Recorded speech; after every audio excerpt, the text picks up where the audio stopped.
तो फ्रेंड्स, स्वागत है आप सभी का एग्जाम प्लेटफॉर्म में। तो आज हम लोग सीटेट दिसंबर 2024 जिसमें आज हम लोग प्रीवियस ईयर का पेपर देखेंगे। तो आज हम लोग हिंदी के टोटल 30 क्वेश्चन को कवर करेंगे। तो इससे पिछले वाले वीडियो पे हम लोग जो है 1 to 15 क्वेश्चन देख चुके हैं। जो आज रेस्ट आर 15 क्वेश्चन बचा हुआ है उसे हम लोग कवर करेंगे। तो सबसे पहले आप लोग एग्जाम प्लेटफॉर्म पे नए हैं तो आप लोग एग्जाम प्लेटफॉर्म को जरूर सब्सक्राइब कर ले, और पिछले वाले जो CDP का 30 क्वेश्चन आप लोग नहीं देखे तो उसे भी आप लोग जरूर देखें। तो हम लोग आज 106 नंबर से शुरू करेंगे। तो देखिए, क्वेश्चन है आपका, निम्नलिखित में से कौन सा प्राथमिक स्तर पर पुस्तकालय के प्रयोग के बारे में सही नहीं है। देखिए, आप लोगों को क्वेश्चन का जो आंसर देना है नहीं में देना है। क्वेश्चन आपका नहीं में है, क्वेश्चन आपका निगेटिव में पूछा जा रहा तो आंसर भी आपको निगेटिव में ही देना है। लोगों को ध्यान में रखना है। यदि आप लोग एग्जाम तक यदि सेट प्रैक्टिस लगाएंगे तो हम लोग हाँ और ना करके हम लोग जो है लगभग 10 क्वेश्चन को हम लोग सॉल्व करेंगे हर एक 30 क्वेश्चन में। तो देखिए, यहाँ पे क्वेश्चन आपका निगेटिव में है। क्वेश्चन है कि निम्नलिखित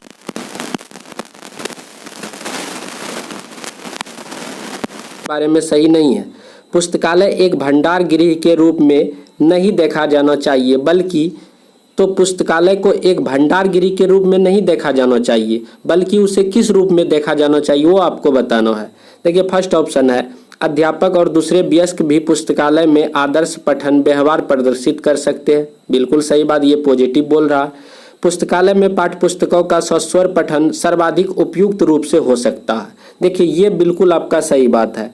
क्वेश्चन में यहाँ पे बोला जा रहा है कि पुस्तकालय एक भंडार गृह के रूप में नहीं देखा जाना चाहिए, तो बल्कि उसे किस रूप में देखा जाना चाहिए। तो पुस्तकालय में पाठ्य पुस्तकों का सस्वर पठन सर्वाधिक उपयुक्त रूप में हो सकता है, इस रूप में हम लोगों को क्या करना चाहिए, देखना चाहिए। तो आपका ऑप्शन नंबर 2 बिल्कुल राइट आंसर हो जाएगा। तो लास्ट में आप लोग बताएंगे कि आपका कितना स्कोर आ रहा है, तो आप लोग कमेंट पे जरूर बताएंगे। चलिए, 107 नंबर क्वेश्चन है, कौन सा उपागम या विधि बच्चों को भाषा की कक्षा में उनकी अपनी सहजता यानी कि सहजात भाषा मातृभाषा का प्रयोग करने के लिए प्रोत्साहित नहीं करता है। तो आपका जो है क्वेश्चन यहाँ पे नेगेटिव में है। कौन सा उपागम या विधि जो है भाषा की कक्षा में उनकी सहजात भाषा यानी कि मातृभाषा का उपयोग करने के लिए प्रोत्साहित नहीं करता है। डायरेक्ट विधि, श्रव्यभाषिक विधि, संप्रेषणात्मक विधि, प्राकृतिक विधि। देखिए, आपका जो है बच्चों का जब मातृभाषा का जो कक्ष होता है उसे जब श्रव्य भाषा विधि के द्वारा समझाएंगे तो उसमें बच्चों में जो है भाषा का क्या होगा, डेवलप होगा। ये तो पॉजिटिव है। संप्रेषणात्मक, जब बच्चे में जो है हम चीज़ों को बोलेंगे फिर बच्चे उस चीज़ पर बोलेंगे तो संप्रेषण होगा, मतलब वार्तालाप होगा, तो उसके द्वारा भी बच्चे सीखेंगे, उसमें जो है लैंग्वेज का डेवलप होगा। ये भी सही बात है। प्राकृतिक उपागम जो होगा वो भी बच्चे का भाषा में डेवलप करेगा। बट आपका जो डायरेक्ट विधि है ये जो प्रोत्साहित नहीं करेगा। तो यहाँ पे जो डायरेक्ट यानी कि प्रत्यक्ष विधि आपका जो है राइट आंसर हो जाएगा। क्वेश्चन निगेटिव में है तो आपका जो निगेटिव यानी कि प्रत्यक्ष विधि आपका राइट आंसर हो जाएगा।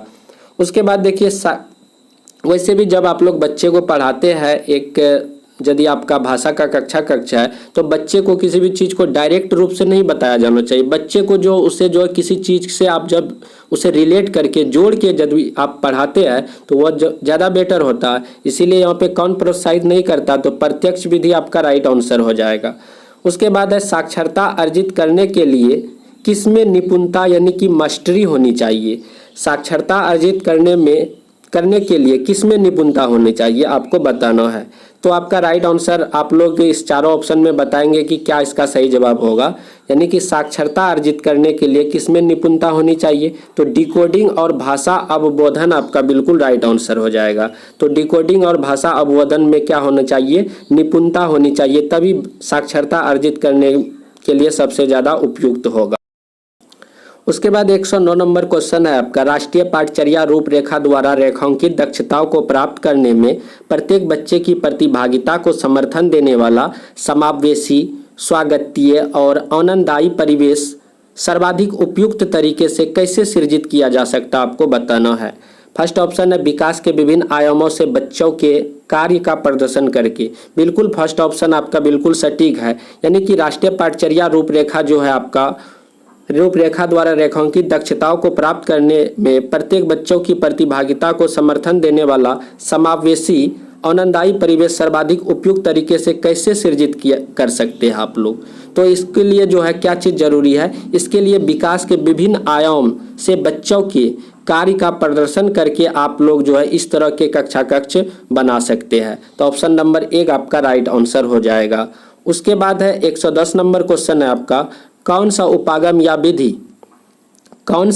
या विधि विद्यार्थी की जीवन की वास्तविक परिस्थितियों में भाषा प्रयोग के मुख्य लक्षण से संबंधित है।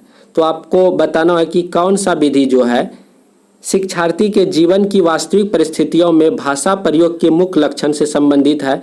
तो ये आपका 4 ऑप्शन में से संप्रेषणात्मक उपागम आपका बिल्कुल राइट आंसर ऑप्शन नंबर 4 हो जाएगा। उसके बाद देखिए 111 नंबर क्वेश्चन है आपका, कक्षा 5 की एक विद्यार्थी कहती है, कक्षा 5 क्लास की एक स्टूडेंट है, वह बोल रही है कि मैं अपना काम अध्यापक को देने से पहले सटीकता के लिए अंतिम फाइल रूप से भी जांचती हूँ। यह विद्यार्थी लेखन के किस चरण पे है। देखिए एक विद्यार्थी है, वह बोल रही है कि मैं जब अपने चीज़ों को जब या किसी भी सवाल को सॉल्व कर लेती हूँ तो उसके शिक्षक को देने से पहले जांच कर, मतलब कि शिक्षक को देखने से पहले हम एक बार उसके क्या कर लेते हैं, जांच कर लेते हैं। तो यह किस प्रकार का चरण है आपको बताना है। तो ये जो आपका प्रूफ रीडिंग हो जाएगा। तो बच्चे जो है शिक्षक को देने से पहले एक बार खुद वह उस चीज़ का जांच कर लेता, मतलब प्रूफ कर लेता कि क्या सही है या नहीं है। तो इसीलिए प्रूफ रीडिंग आपका बिल्कुल राइट आंसर ऑप्शन नंबर 1 हो जाएगा। ठीक, उसके बाद 112 नंबर क्वेश्चन है, कक्षा 3 की अध्यापिका अपनी कक्षा में पठन कोना सृजित करना चाहती है। बच्चों के लिए पुस्तकों का चयन करते समय निम्नलिखित में से किस प्रश्नों को सबसे अधिक महत्वपूर्ण मानना चाहिए। देखिए कक्षा 3 की एक अध्यापिका अपने कक्षा में पठन कोना सृजित करना चाहती है। तो बच्चों के लिए पुस्तकों के चयन करते समय निम्नलिखित में से किस प्रश्नों को सबसे अधिक महत्वपूर्ण मानना चाहिए आपको बताना है। फर्स्ट है, क्या पुस्तकें तीसरी कक्षा की पठन पाठचर्या के लक्ष्य को संबोधित करने में मदद करेगी। क्या ये पुस्तकें एक से अधिक निर्देशात्मक प्रसंग में प्रयोग के लिए उपयुक्त है। क्या इन पुस्तकों के लेखक जाने माने हैं, बाल साहित्य के माननीय लेखक है। उसके बाद क्या पुस्तकें कक्षा के अधिकांश विद्यार्थियों के स्वतंत्र पठन स्तर के अनुसार लिखी गई है। बिल्कुल सही है। चौथा ऑप्शन को जब हम लोग पढ़ते हैं तो बिल्कुल ही आपका जो इसमें सटीकता है कि क्या पुस्तकें कक्षा के अधिकांश विद्यार्थियों के स्वतंत्र पठन स्तर के अनुसार लिखी गई है। इस तरह की चीज़ें जब रहेगा तब जो है उस कक्षा कक्ष में एक पठन कोना सृजित हो सकता है। तो ऑप्शन नंबर 4 आपका राइट आंसर हो जाएगा। उसके बाद देखिए 113 नंबर है, एक अध्यापिका कक्षा 2 के विद्यार्थियों के लिए विविध प्रकार की शिक्षण अधिगम सामग्री जुटाना चाह रही है। निम्नलिखित में से कौन सा मानदंड TLM के चयन के लिए सही नहीं है। तो ये क्वेश्चन आपका नहीं में है, जवाब भी आपको नहीं में देना है। तो चयनित सामग्री अधिमानतः स्थानीय रूप से निर्मित या स्थानीय रूप से उपलब्ध हो, जिससे आसानी से बदला जा सके। उसके बाद देखिए आपको नहीं में जवाब देना है, चयनित सामग्री सिर्फ बच्चों द्वारा। देखिए इस ऑप्शन को आप लोग जब पढ़ रहे हैं, चयनित सामग्री सिर्फ बच्चों द्वारा, जो भी चयनित सामग्री रहेगा, जो भी TLM रहेगा, क्या सिर्फ बच्चों द्वारा बनाई गई हो। बिल्कुल सिर्फ बच्चों द्वारा वह चीज़ बनाया नहीं जाना चाहिए। यहाँ पे सिर्फ लिखा गया है, इसीलिए ये जो ऑप्शन जो आपका नेगेटिव में आ रहा है। तो आपका जो है निगेटिव का भाई आपका नेगेटिव, यानी कि ऑप्शन नंबर आपका जो है 2 बिल्कुल राइट आंसर हो जाएगा। क्वेश्चन आपका नेगेटिव में है, जवाब भी नेगेटिव में देना है। नेगेटिव इसलिए हो रहा है कि यहाँ पे सिर्फ बच्चा लिखा है। जब कोई भी TLM रहेगा तो उस चीज़ में बच्चे और शिक्षक दोनों मिला के काम करेंगे ना, लेकिन यहाँ पे सिर्फ बच्चे लिखा गया, इसीलिए ये ऑप्शन आपका बिल्कुल राइट आंसर हो जाएगा। तो आप लोगों को लगता होगा कि प्रीवियस ईयर का क्वेश्चन नहीं रहता, क्वेश्चन यही रहता, सिर्फ आपका जो क्वेश्चन का लैंग्वेज चेंज रहता या क्वेश्चन का थोड़ा सा टाइप चेंज रहता, बट आपका पूछने का जो मोटो रहता सेम इसी पैटर्न पे रहता है। आप लोग प्रीवियस ईयर का पेपर उल्टा के जाएंगे और जब देखेंगे एग्जाम दे के जब आएंगे तब आप लोगों को पता चलेगा क्या प्रीवियस ईयर का क्वेश्चन आया था या नहीं आया था। क्वेश्चन जो है सिर्फ मतलब कि क्वेश्चन अलग रहता है, लेकिन आप लोग जब प्रीवियस ईयर लगा के जाएंगे तो आप लोगों को लगेगा कि प्रीवियस ईयर से क्वेश्चन जो है आया है या नहीं आया है एग्जाम में। वो तो आप लोग एग्जाम देने के बाद ही आप लोग बताएंगे। तो चलिए देखते हैं 114 नंबर क्वेश्चन। कक्षा 3 की अध्यापिका ने अपने विद्यार्थियों से कहा कि वे अपने सहपाठियों से सकना शब्द के प्रयोग की योग्यता से संबंधित 5 प्रश्न पूछे, जैसे कि क्या तुम तैर सकते हो, गतिविधि का यह प्रकार किस लिए है। तो कक्षा 3 की अध्यापिका ने अपने शिक्षार्थियों से कहा कि अपने सहपाठियों से सकनो शब्द के प्रयोग की योग्यता से संबंधित 5 प्रश्न पूछे, जैसे कि क्या तुम तैर सकते हो, गतिविधि का यह प्रकार किस लिए है, स्वच्छंद बोलना, निष्क्रिय श्रवण, मौखिक प्रवाह अभ्यास, नियंत्रित मौखिक अभ्यास। बताइए आप लोग इसका सही जवाब क्या होगा। तो इसका बिल्कुल राइट आंसर क्या हो जाएगा, ऑप्शन नंबर 3 मौखिक प्रवाह अभ्यास आपका बिल्कुल राइट आंसर हो जाएगा। 115 नंबर है, निम्नलिखित में से कौन सा साक्षरता शिक्षण उपागम अक्षरों और ध्वनियों के बीच संबंध पर बल देता है। तो निम्नलिखित में से कौन सा साक्षरता शिक्षण उपागम अक्षरों और ध्वनियों के बीच संबंध पर बल देता है। तो ये आपका बिल्कुल राइट आंसर हो जाएगा ऑप्शन नंबर 2 ध्वनि विज्ञान निर्देशन आपका बिल्कुल राइट आंसर हो जाएगा, ध्वनि विज्ञान निर्देश।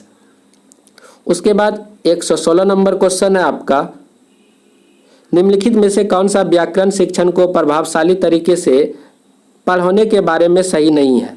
देखिए क्वेश्चन आपका नहीं में है, आप लोग ध्यान में रखेंगे, क्वेश्चन आपका नहीं में, इस तरह का बहुत सारा सवाल आपका क्वेश्चन आपको जो देखने के लिए मिलेगा क्वेश्चन नहीं में, तो उसका जवाब भी नहीं में देगा। हम लोग जब बहुत सारे सेट प्रैक्टिस लगा लेंगे तो सेट प्रैक्टिस लगाते लगाते हम लोगों को इस तरह का अभ्यास हो जाएगा, हम लोग क्वेश्चन को देखते साथ हम लोग आंसर करेंगे। आप लोगों को विश्वास नहीं होता तो एग्जाम तक आप लोग सेट प्रैक्टिस लगाएंगे, आप लोगों को बिलीव हो जाएगा। और आप लोग एग्जाम प्लेटफॉर्म को अभी तक सब्सक्राइब नहीं किया तो प्लीज़ आप लोग सब्सक्राइब कर लीजिए। तो चलिए देखते हैं, निम्नलिखित में से कौन सा व्याकरण शिक्षण को प्रभावशाली तरीके से पढ़ाने के बारे में सही नहीं है। नहीं में आपको जवाब देना है। देखिए संप्रेषण के अभ्यास के अवसर देना, ये आपका पॉजिटिव है। व्याकरण को उसके नियम कंठस्थ करके सीखना, देखिए सेकंड ऑप्शन कंठस्थ, क्या आ गया, कंठस्थ। सीटेट के जब भी ऑप्शन में आप लोगों को कंठस्थ वाली बात आए तो वह निगेटिव होता है।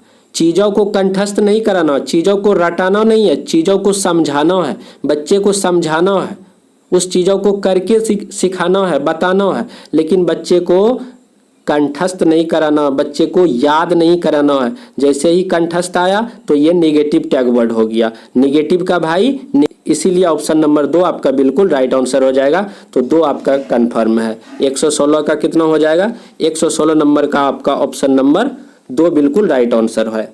उसके बाद है 117 नंबर क्वेश्चन है आपका, निम्नलिखित में से कौन सा सिद्धांत बुनियादी चरण का पाठ्य पुस्तक अभिकल्पना का नहीं है। देखिए इसमें भी आपका नहीं में आपको जवाब देना, यानी कि क्वेश्चन नहीं में है। तो निम्नलिखित में से कौन सा सिद्धांत बुनियादी चरण पर पाठ्य पुस्तक अभिकल्पना नहीं है। तो पाठ्य पुस्तक से संबंधित आपका तकनीकी सिद्धांत हो जाएगा, प्रस्तुतिकरण सिद्धांत हो जाएगा, पाठचर्या सिद्धांत हो जाएगा, बट आपका मूर्त सिद्धांत नहीं आएगा। तो इसीलिए नहीं आपका पूछा गया, बुनियादी चरण पर पाठ्य पुस्तक अभिकल्पना नहीं है, तो मूर्त सिद्धांत आपका राइट आंसर होगा। उसके बाद देखिए क्वेश्चन है, बुनियादी चरण की अवस्था वाले बच्चे अधिगम में तब कहीं अधिक संलग्न होते हैं जब बुनियादी चरण अवस्था, बुनियादी चरण क्या हो गया, जब बच्चे छोटे बच्चे होते हैं, प्राइमरी कक्षा के बच्चे होते हैं, उस समय बच्चे अधिगम में तब कहीं अधिक संलग्न होते हैं जब वे अपनी कॉपियों में अक्षरों की बार बार ट्रेसिंग करते हैं या बार बार लिखते हैं। मुख्य केंद्र सिर्फ सूक्ष्म गत्यात्मक कौशलों के विकास पर होता है। वे अध्यापक के पीछे पीछे शिशु गीत गाते हैं। चौथा ऑप्शन को देखिएगा आप लोग, वे सभी इंद्रियों का प्रयोग करते और अपने हाथों का सक्रिय प्रयोग करते। बिल्कुल सही बात है। बुनियादी चरण के बच्चे जब बच्चे देखेंगे कि क ख सीखते हैं उस टाइम में वे सभी इंद्रियों का प्रयोग करते और अपने हाथों को सक्रिय रूप से क्या करते, प्रयोग करते। यानी कि ऑप्शन नंबर आपका 4 बिल्कुल राइट आंसर हो जाएगा। 4 नंबर आपका बिल्कुल सही जवाब है। उसके बाद है 119 नंबर, निम्नलिखित वाक्य के संदर्भ में कौन सा कथन सही नहीं है। देखिए क्वेश्चन आपका नहीं में है, निम्नलिखित वाक्य के संदर्भ में कौन सा कथन सही नहीं है। बच्चों द्वारा शिशु गीत या गीत आलापना किसके तरीके हैं। क्वेश्चन जो आपको बताना इनमें से कौन सा कथन सही नहीं है। देखिए उच्चारण का अभ्यास करने के, अभिव्यक्ति के संवर्धन और वाक्यों के लय के, शब्दावली के समृद्ध करने के, उसके बाद देखिए शब्द और वाक्य संरचना को कंठस्थ करने से। फिर देखिए कंठस्थ वर्ड आया, क्वेश्चन नहीं में है, ऑप्शन भी आपका नहीं में, यानी कि कंठस्थ आपका नेगेटिव टैग वर्ड है। तो यानी कि नहीं का भाई नहीं में आपका बिल्कुल राइट आंसर ऑप्शन नंबर 4 हो जाएगा। उसके बाद देखिए 120 नंबर क्वेश्चन है, एक अध्यापक ने शिक्षार्थियों को अपने सहपाठियों से अपनी अभ्यास पुस्तिकाओं के अदला बदली पर जांचने के लिए कहा।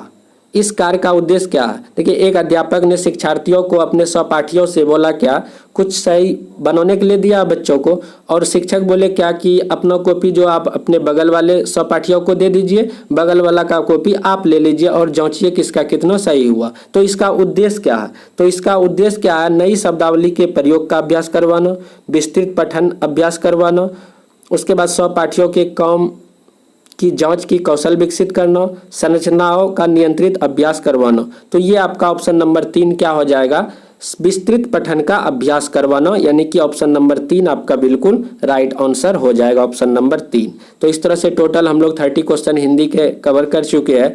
तो आप लोगों को यदि ये वीडियो देखने से लगता है कि हमें कुछ फायदा होने वाला, तो आप लोग जो है इसको सब्सक्राइब जरूर कर लीजिए चैनल को, और वीडियो को शेयर कर दीजिए अपने फ्रेंडों को। चलिए मिलते हैं अगले वीडियो पे। जय हिंद, जय भारत।